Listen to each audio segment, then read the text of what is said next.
রমজান মাস আসলে শুরু হয় একটা স্ক্যাম, সেটা হচ্ছে ইফতার পার্টি স্ক্যাম।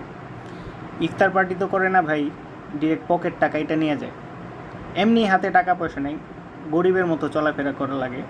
রমজান মাস আসছে, আল্লাহ রহমতের একটা মাস দেয় ইবাদত করার জন্য, সওয়াব কামানোর জন্য।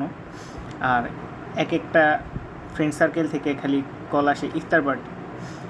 আজকে 11 রমজান শেষ, অলরেডি আমি 5টা ইফতার পার্টির কল পাইছি। হাতে কত টাকা আছে সেটা বললে আপনারা নিজেরাও শরম পেয়ে যাবেন।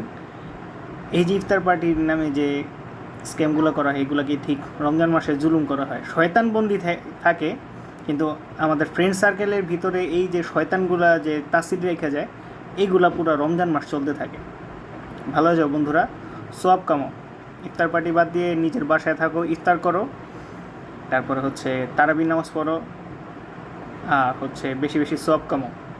এসব ইফতার পার্টির কী বলা যায়, পার্টি পুর্টি বাদ দাও, ভালো হোক।